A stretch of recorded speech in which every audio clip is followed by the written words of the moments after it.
That sounds great. Well, thank you very much. And thank you to those of you who are here.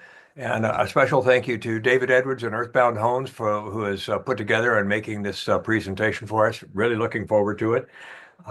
As you know, we are. Why is that not going?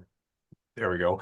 Uh, we're Passive House, California, and as we say each time, we're part of the Passive House Network, which is out of New York, which is multiple Passive House organizations, and we're also members at International Passive House and Passive House Institute.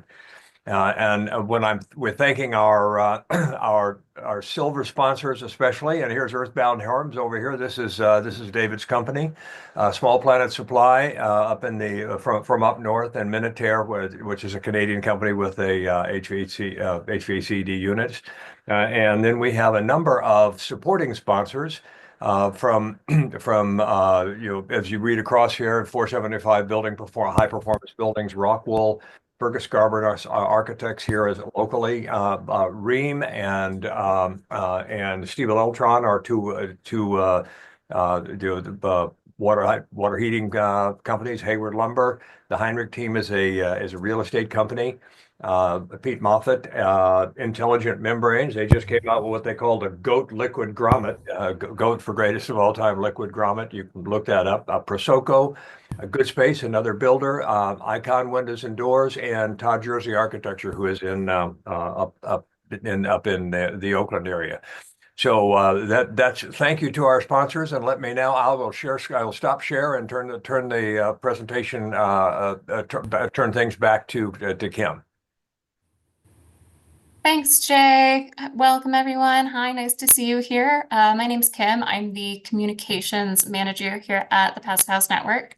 And I'm actually going to turn things over to my colleague, Susie Harris, our new community coordinator at PHN. And she has some announcements to share with you today. The title of this talk is How to Make Passive House Your Sales Superpower. And it's kind of misleading in that Passive House itself is not the sales superpower. It's what Passive House allows you to do and the conversation it allows you to have. We often sell Passive House without ever mentioning Passive House, and we do it by mentioning the things that are important to people. And this whole talk is about understanding what's important to people and how to find it. So let me see, it's not clicking. Well, let's just do it that way. Okay. So I'm going to move this out of the way. Okay. So who here, and I can see about a third of your pictures, who here would love to do more Passive House, but are not doing as much Passive House as they would like? Okay, so half. So why is it that you're not doing as much as you would like? Is it knowledge? Is it technical? Is it because your clients don't understand it, don't know about it, don't understand how it benefits them? Or is it that you don't know how to sell it? Or is it that you don't know how to get them to ask for it? And that's a big key part of this whole thing is if you can get people to ask for it, you will get them to want to do it. So why do you need to listen to me? So 16 years into our operation, we had not built a Passive House. And in 2020, we started our first Passive House with Graham Irwin or Graham Irwin. Yeah, sorry. And in 2025, we currently have 5 Passive Houses in construction. We have 13 more in pre-construction with 14 different architects. 12 of those architects have never built a Passive House. 13 of those projects were not designed as Passive Houses. So how did we get all of these Passive House projects to become Passive Houses? Well, we had conversations with our clients and we asked them about themselves, and then we learned about them, and then we did what we're going to talk about in this meeting, which is we connected what they cared about with what Passive House gave them. And this has been really good for business. So we have grown 1,000% in the last 8 years, and we currently have about $68 million of backlog work. So that to us means about 3.5 years of work backlogged, and it's almost all Passive House. And how did we get there? So we got there by doing a couple things, and we're going to walk through those. So first, I'd like you guys to make a list of the 5 things that are most compelling about Passive House for you. I'll give you 40 seconds or so. All right. So for those of you familiar with Sam Raskin, in this month's Green Builder magazine, he put out this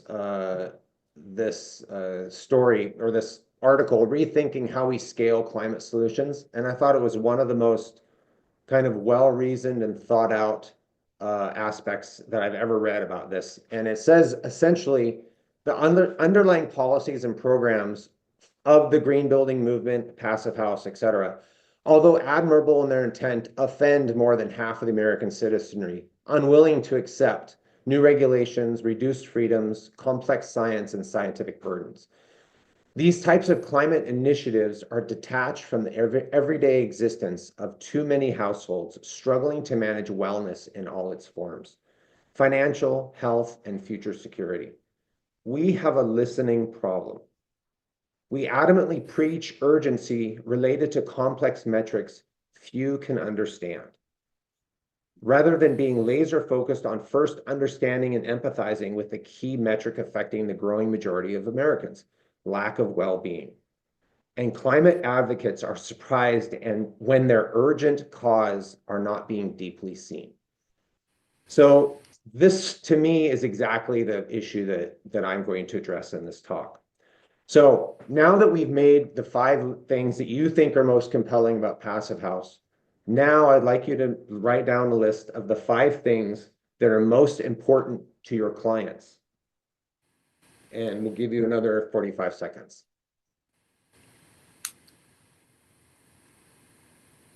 All right. Now, if any of you put in these metrics right here, you've already lost it. You've already lost the complete goal of this talk, which is people don't care about this stuff. They literally don't. What they care about and what we're here to do is not to talk about facts, because facts are boring and generally unpersuasive. But if we can combine them into stories that are relatable to the people that we're talking to, it becomes something beautiful and inspiring. And our job is to connect those two. So you've made 2 lists. Now we have to figure out how to connect those 2 lists about what we think is important and what our clients think is important. So how do we do that? First of all, you have to know what you are selling and to whom you are selling it to. So this is an infrared view of a house that we built on the left that's next to the tree and the neighbor's house. And this is what we all think is super cool, right? The tree and the house are basically the same temperature. On the left and on the right, it looks like somebody set that house on fire, which obviously is contextually not a great thing right now. This is not what people care about. This isn't what people care about. What they care about is what many of you put into your list, which is comfort, quiet, safety, independence, time. That means time not spent maintaining their houses, fixing their houses, durability, stress-free solitude, confidence in their homes, healthy homes, peaceful refuge. That's what people care about. And that's what we need to connect Passive House to. So first of all, we have to know who our audience is and what they care about. So is our audience people that have such a big lot that you can't even see the house from the street? Or is it people that live in a small neighborhood in this, what is by Bay Area standards, a cheap house, right? Are they, mother and daughter and kids? Are they, big commercial building owners that want that are developing these buildings for rental from corporations? Are they big tech companies that are trying to make themselves look good? Or is it a person that lost their house on the ocean and all they care about is getting their house back, right? Or is it a person that has a house and they just want something else, something different than they have, right? This is in the upper right-hand corner. This is the Eaton fire from space. I think we need to think about the whole magnitude of what this means. We can no longer assume that the houses that we have in neighborhoods are fire safe, right? Like this needs to change the way we view the world. Uh, you know, it has dramatically caused me to reevaluate what I consider to be reasonable risks and unreasonable risks when we build houses. So in order to have these kind of conversations with your clients, you have to get your clients to like you, because there's a saying, people buy from people they like. The real saying is a little bit more complex. People are more likely to buy from people they know, like, and trust. So when J.D. Vance wrote the Hillbilly Elegy, he was held up as a figurehead of responsibility and an understanding and a kind of spanning different cultures. And now, you know, as he's changed his position on many things, he's not held in that same regard, right? Secondly, we need to think about how we interact with our clients. We need to do a lot more listening and a lot less talking. And our listening has to be not listening to respond, it has to be listening to understand and to empathize. So we need to be able to meet people where they are. And right now, in the fires in the south of the state, that means you have to understand what they're going through. So I was on a podcast last week with an organization at the podcast based out of Los Angeles with a bunch of, it was a millennials becoming moms. And it was a bunch of women that were talking to me about their experiences and asking questions about their experiences in the fire. And I've had so many conversations after that podcast with people who are down there, who are mothers, who are just terrified of what their kids are being exposed to. Not just the fires and the change in their existence, but in the air and the soil and the vegetables and the fruit that they're eating and the schools that they're going into and where they play and do they stay inside and what happens to their house even if their house didn't burn down. Like we have to understand what people are going through at the very core, and then we have to continue to ask questions to get there. We need to ask questions about family, about kids and health and future. We need to ask them about their activities, about sports and passions, what they're planning on doing with their home or building, what the challenges were with their experience with their previous house or with their existing building, what their experiences have been with construction or architecture, what they like to do as a passion for giving back to the communities, or do they do any of that? About politics and fiscal policy, about jobs and careers and the companies they work for, and even the cars they drive and the places they shop. Those all tell us about those people and tell us where they feel most connected to and what's important to them. And Lyndon B. Johnson said, you aren't learning anything when you're talking. So again, I reiterate this ability to connect with people by listening, find out what they care about, and then explore it. So there's an old saying, the 5 whys.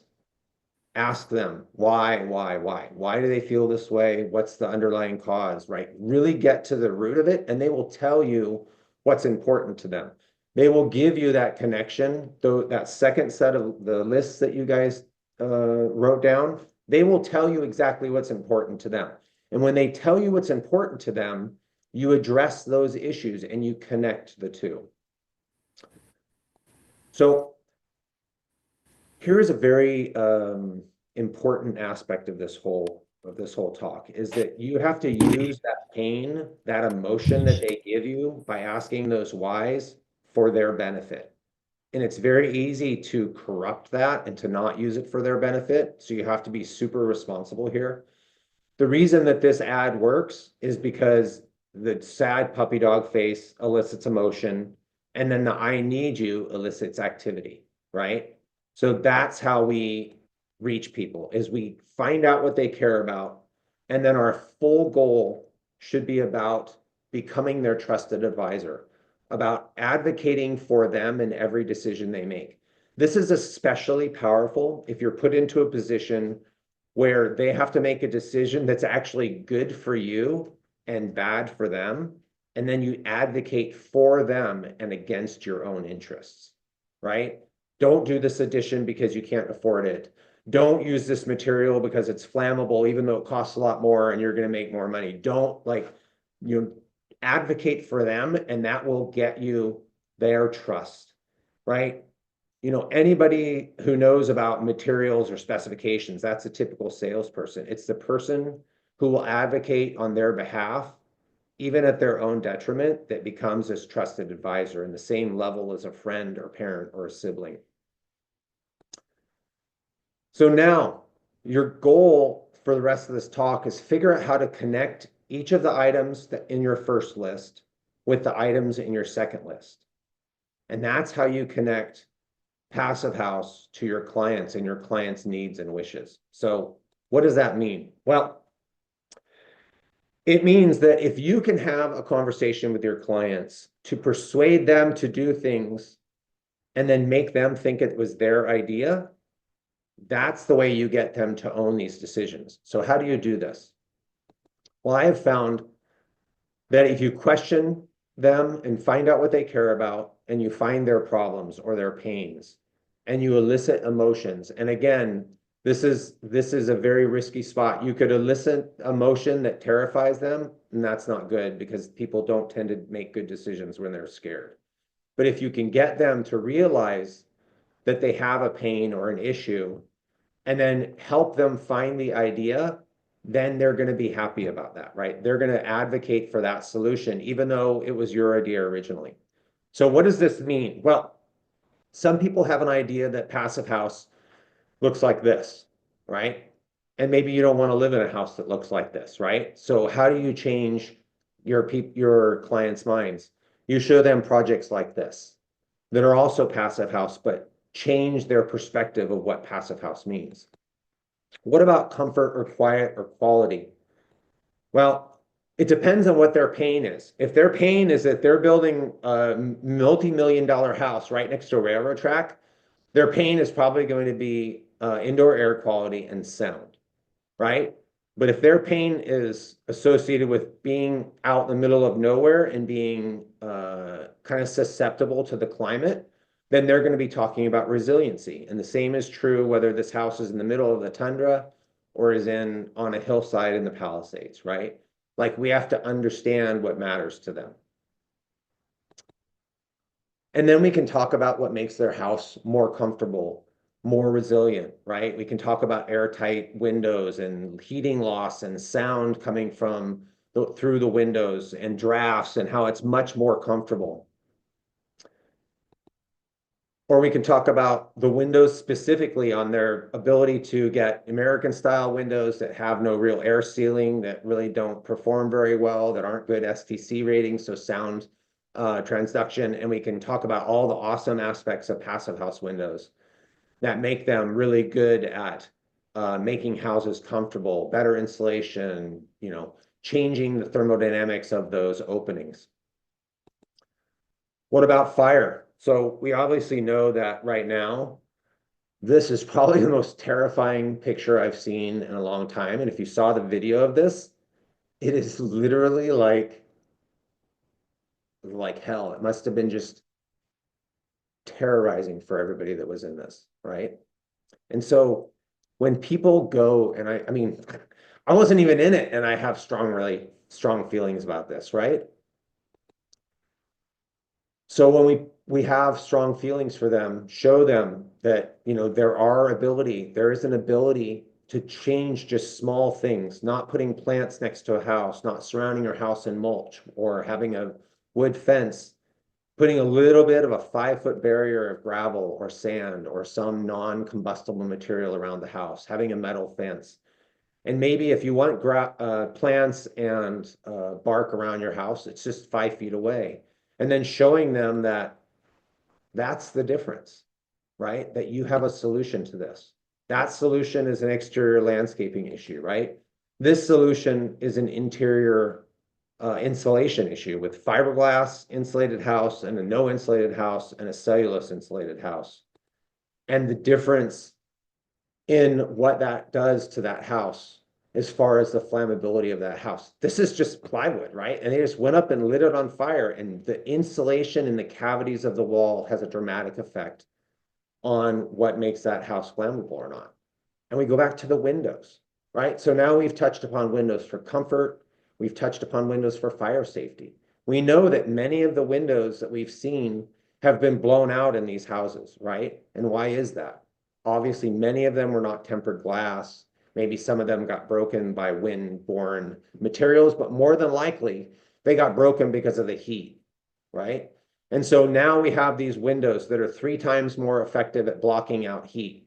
They're tempered, so you can get tempered glass that allows them to withstand these heating and cooling cycles from the fire. We have an external aluminum cladding that will block the heat from lighting on fire from this PVC or the thin wood, right? Like we've addressed additional fire aspects with the same material that addressed indoor air, that addressed comfort, right?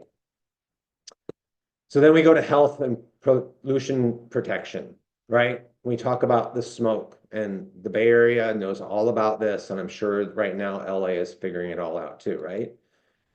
But maybe that we're not even talking about people that have experienced the smoke, and maybe they live next to factories or industrial areas, right? So show them that we understand the challenges that their houses are facing. We understand that we're talking about particulates, this 2.5 dust particles, right? The ones that fit between the cells in our lungs and go directly into our bloodstream and often carry carcinogens and teratogens with them. And then offer them solutions, better air, better resistance to smoke, smoke-free, pollen-free, not just addresses the kind of cataclysmic events, but addresses things like pollen and fresh air sourcing. If they live next to busy roads, like that has nothing to do with that. When I talk to people in LA, I'm like, you know, this is bad, but like if you live next to a road, you know, it's been bad the whole time and you just haven't known it. And people have been like, I live next to a big road. Like, people don't understand the impacts of where they've been living the whole time. They're thinking about the smoke from the fires, but they're not thinking about the diesel exhaust and the PM 2.5 that comes from diesel trucks going by their house every day. Like, these are the things that we have to educate people on, right? To get them to care about it. Like this little boy with a respirator, like I can't even think of the word, atomizer, right? Like having to use that. And then talk about air sealing and how we know how to do this. We know how to address this. Better windows, you wrap your house in a big plastic balloon, not plastic, I wouldn't recommend that, but you know, a fabric balloon. We can test it so that we know that we're getting super low infiltration. And then we come back, oh yeah, by the way, these windows that we talked about previously, they're also 10 times more airtight. Right? So now we brought windows into it 3 different times for 3 different things that these people probably really care about, right? Safety, indoor air quality. So, you know, some people aren't probably going to like this that sponsor this, but, you know, Rockwell talks about this peace of mind of having a well-insulated, comfortable house. And they talk about insulation and everything, but what they fail to talk about is that they have phenylformaldehyde in the rock wool, right? And phenylformaldehyde is a potent carcinogen on many different watch lists. And it is almost impossible to get exterior rigid insulation or interior rigid insulation. There's one manufacturer of exterior and no manufacturers of interior batt, rock wool, or stone wool insulation that doesn't have phenylformaldehyde, right? So what do? We offer solutions. We give them something that gets rid of their fears, that makes them understand that we are advocating for their health and we understand the market. We understand the complexities of what we're asking them and what we've shown them. Value, right? So these are 2 projects that we've done. We did comparisons of both of these houses. Code compliant house. I like the way I phrase this, the least durable, least efficient, least comfortable way you can legally build a home, right? So that's a code compliant house, right? Or you can use science and common sense to build a quieter, more comfortable, more durable home, right?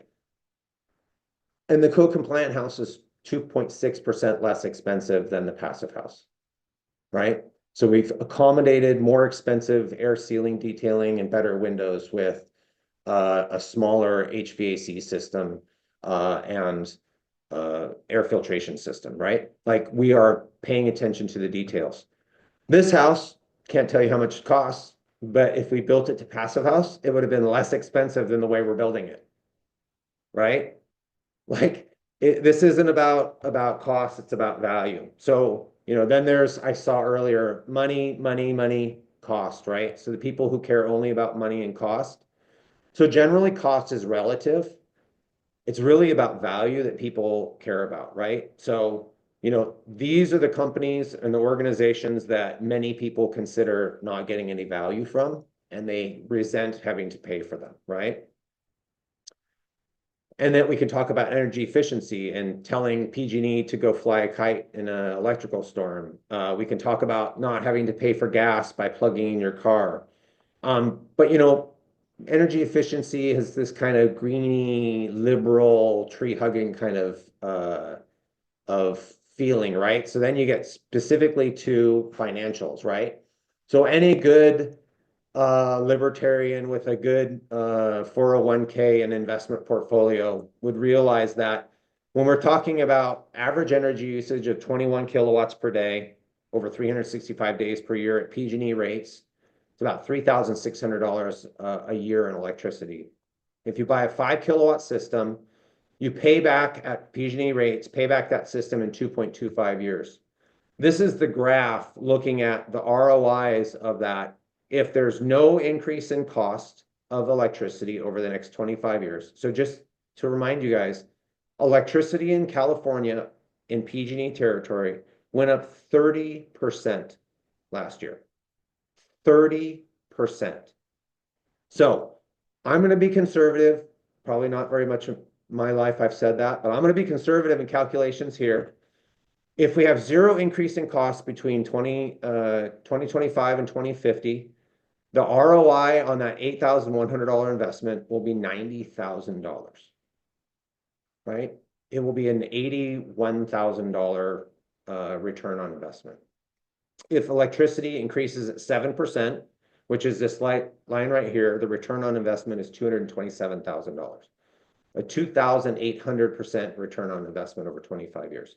If it increases 15%, which is half of what it increased this year, it's a $766,000 return on investment, or a 9,000, almost 500% return on investment, right? I think Warren Buffett would be happy with a $9,500 return on investment, right? So it's a matter of how we have these conversations with people based on our conversations with them and understanding them. So now, based on the answers above for each of the clients that you've talked to, right? And really tried to understand that, what questions can you ask them that connects their number one, or your number one list with their number two list? So your list about what makes things compelling to Passive House and what is important to them, right? I've spent, 8 years figuring out, based on every different client that I talk to, how do I connect what they care about to the things that Passive House gives us? And I can say that, honestly, in one client I had last year, I just couldn't. Like, there was basically nothing that they cared about that was connected to Passive House. And, that was a lost cause. And there will be people out there that you're just not going to connect with, right? They're not going to understand. There's no value in their mind to indoor air quality or comfort or energy efficiency or saving money. They care about other things, right? Showing off the house, big fancy house, getting into it as fast as possible, et cetera, right?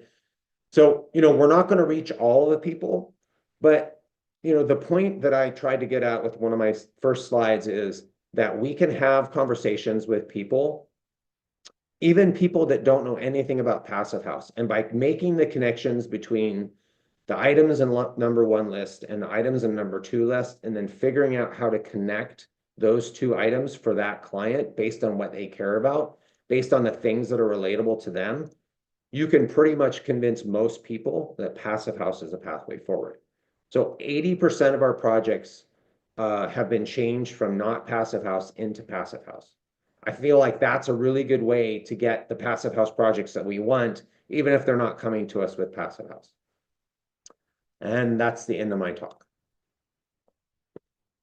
And how was I? Pretty good in time.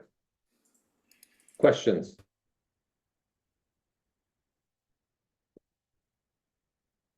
Nothing. Sounds good to me. I'll jump in. Thank Sure. you. What about insurance companies? Have we ever had insurance companies or yet that have said, hey, if you build to passive house standard, we'll actually insure you?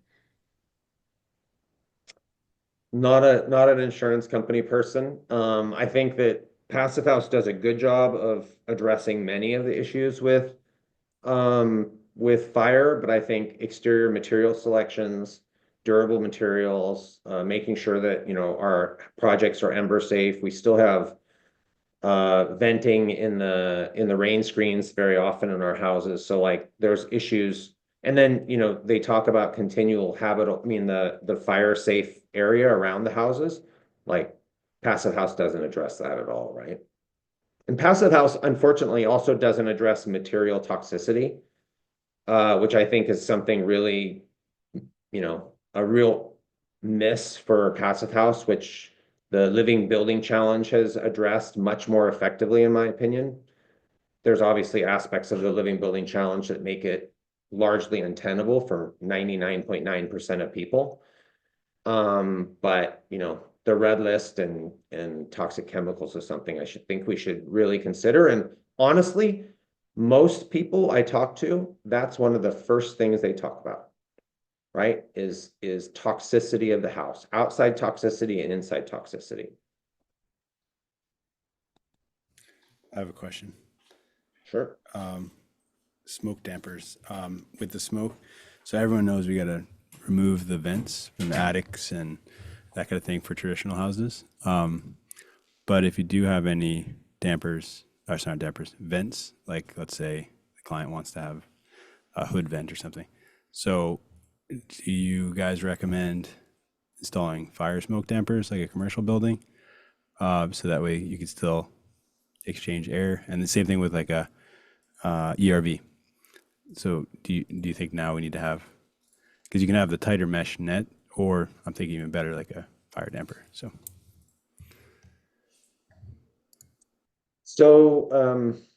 many of the fire dampers, like the Vulcan fire damper, depends on an intumescent paint. And the problem with the intumescent paints is that you have to have enough heat to cause the intumescent paint to phase change, to essentially char. And in many of the houses, in the Eaton and the Palisades fire, if the fires were caused by embers that flew through the air far away from the heat of the fire and caused the houses to burn from the inside. So like those Vulcan vents wouldn't have been effective in that respect, at least in the intumescent part. Smaller grid size or smaller openings is a better solution for the embers, but they still get in. Operable, fire safe, like closable vents, I think is absolutely the right way. I mean, those should be pretty standard in any house, honestly. That's my personal opinion. So manual, like you press a button, it closes. Hey, that's what Or you you go recommend? out and you whack it with a broom handle and it closes. Okay. Yeah. Sounds good. And one other question is passive house certification. I'm wondering, you know, how many people on this call are getting certified and what the obstacles are and along those. I think that's a much bigger conversation. We do and don't for our projects, depending on what the client's goals are. Two of 21 projects are getting certified.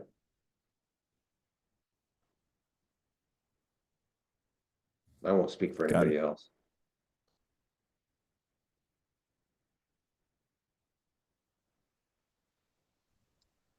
Well, hey Dave, this is Ian at 475, and I just want to say this presentation is really refreshing and I really enjoyed it. I think oftentimes at a lot of conferences, when we're talking about climate change and fires and things like that, there's not as much light or ways to lift or motivate people. So I just wanted to say that this is a great presentation, and I think it'd be useful at many different passive house or high performance type green building conferences just to energize people more and help them focus on people, right? Who end up making these decisions. So thanks for putting this together. I really enjoyed it. Thank you, Ian. I feel like silenced everybody. Hi, Bronwyn. So Hey, there's Dave. oh, go ahead, Bronwyn. Your questions in the chat. Thanks, Kim. Yeah, I was going to just, since it seems like everyone just piling in to ask, great.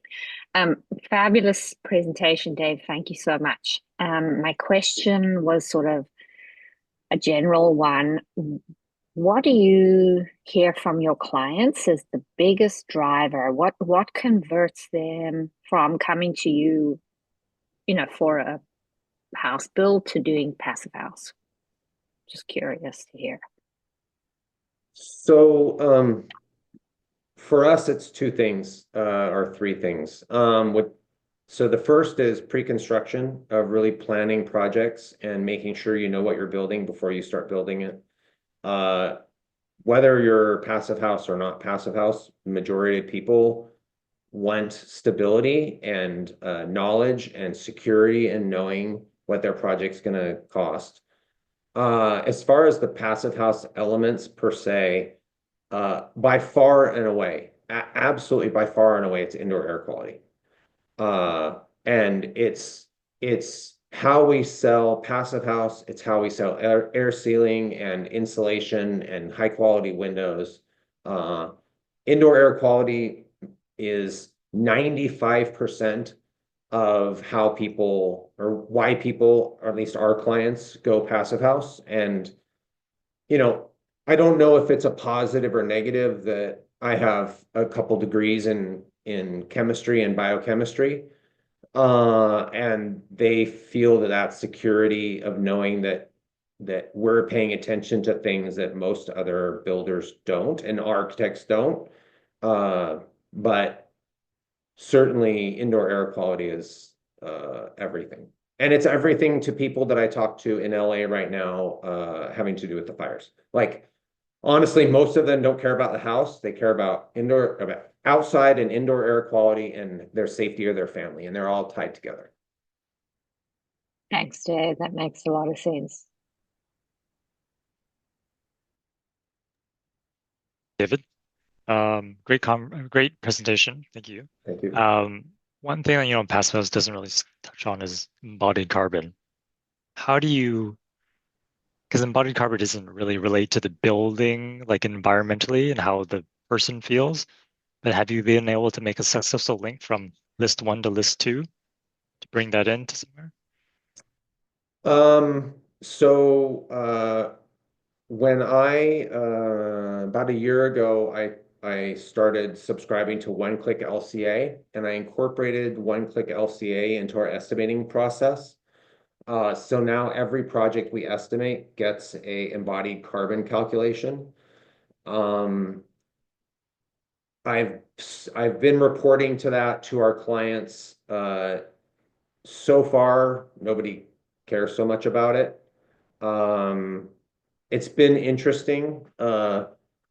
We've had, we try to bring that into many different conversations, but it is not motivating, and I have not figured out how to get it to be motivating yet. We have a house that is, we have multiple projects that are majority steel, and I have the embodied carbon calculation conversations with them, and it is not persuasive at all. So I guess the answer to your question is I haven't figured it out yet.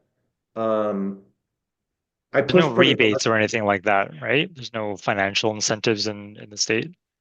Honestly, we live in the Bay Area. Like, the people who build here don't care about the $7,500 rebates for water heaters and stuff like that, right? Like, they don't care about their $175 or $350 utility bill. They care about all the other aspects of passive house. So I mean, almost never talk about energy efficiency, right? I never talk about rebates. I talk about security and comfort and indoor air quality and, resiliency. That's what people care about. Interesting. Very different from BC. Hmm.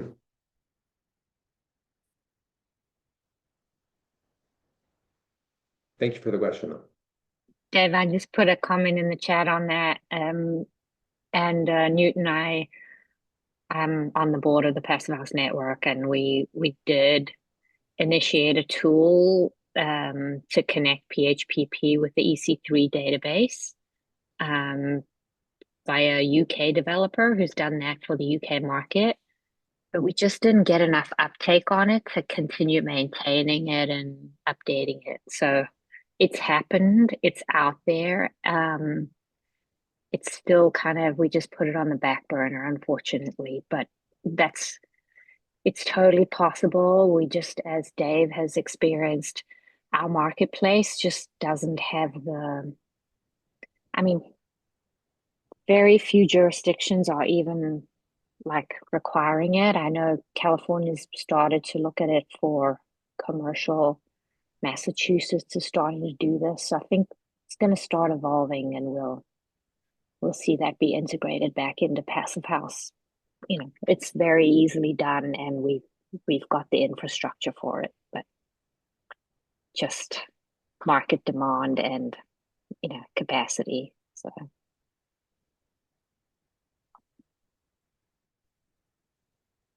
I think it's a hard thing to do because most people aren't even aware of embodied carbon, like what that is. Like most people don't care about it, right? And so introducing, most people understand dollars and health and all that.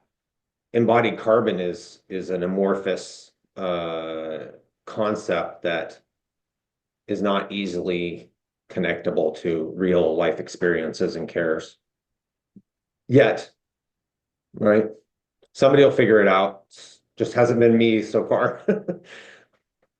Maybe I have a comment on that too.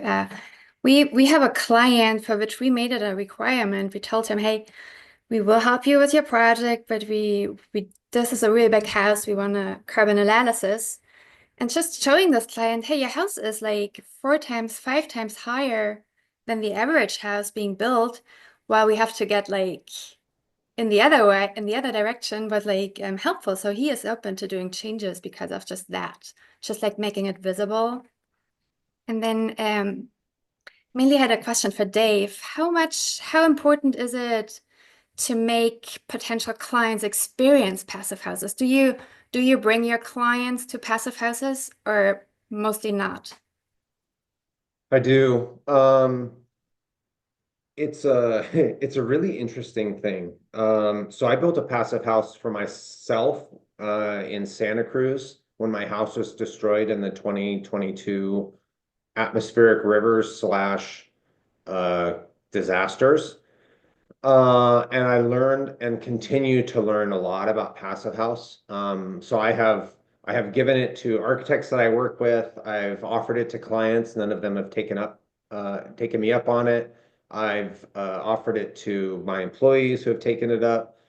So yeah, I mean, we offer it all the time because it changes your understanding of the relationship between person and building in a way that you can't really understand until you've experienced it. I mean, a 40 decibel decrease in sound is just insane, right? To go into a passive house, close the door, and it like shuts out the world. People don't experience that, right?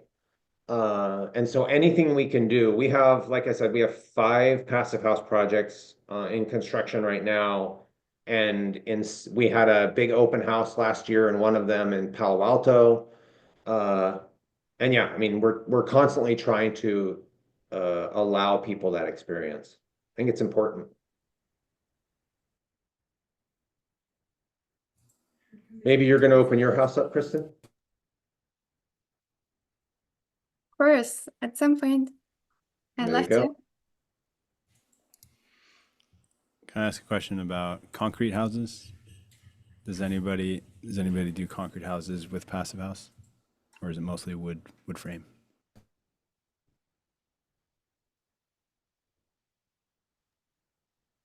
I have not heard of any. I can And yes. answer that.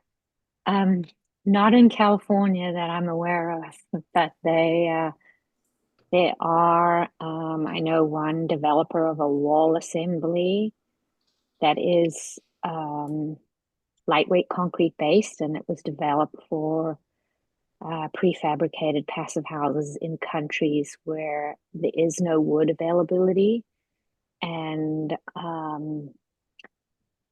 mostly like very simple materials, pallets. So, I think California makes sense to build wood. It's a resource we have available, and we have an earthquake issue here, but other regions of the world where there literally isn't wood, that's becoming an option. So there are, but just not necessarily here. Actually, one of the closest is in, I think in Mexico. There was a case study from PHI where they used concrete buildings, I think in central Mexico 2 or 3 years ago. In Europe, it's very common to have mostly block buildings or concrete buildings, which are passive house. So it's not a restriction, but also these buildings, I know it came often up in the last time here in the last weeks.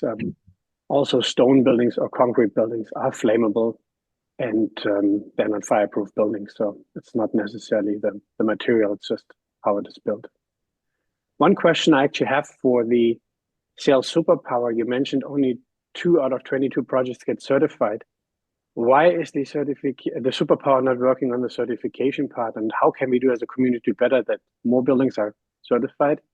Because in the end, it's a quality measure to have the certification to make sure the building turns out as intended.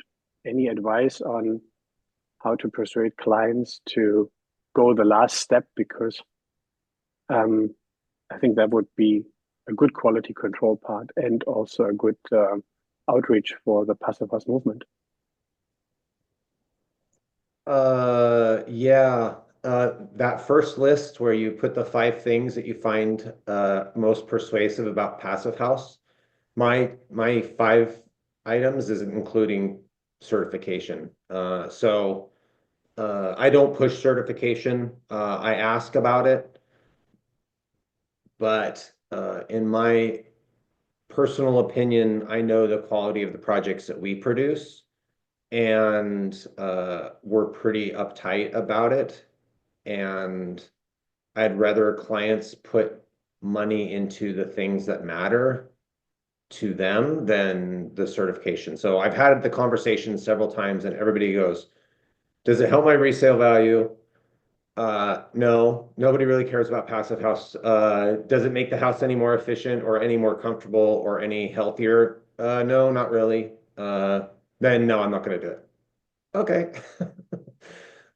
So, and the ones that are getting certified came into it knowing what passive house was and wanting certification, and awesome. Happy to have those be certified. So I'm noticing we are on the hour now, and there are lots more questions, but David, thank you so much for a great presentation. Jay, did you want to share your screen to play us out? Yes, I will. And first of all, yeah, and thank you very much, David. A great presentation and a good point of view. This is a slide that I use for a presentation I make to realtors because they're not selling the passive house, but if they provide information to people to enable them to make informed decisions, like you talked about all today about their health and all that sort of stuff. I think it's a worthwhile way to think about it, is to just provide information. In terms of a call to action, which we have, just the usual script of those who've been here a lot. You could join Passive House California by going to passivehousecal.org. You could join as a member or other options. You could also, without joining, sign up for the newsletter. You could you could become a member in order to join. You could join as a company or as a sponsor and donor volunteer. And just thank you all for taking the time and for attending here, which you've seen this as well, this final slide as well, if I can get it. Why won't it? Well, there we go. The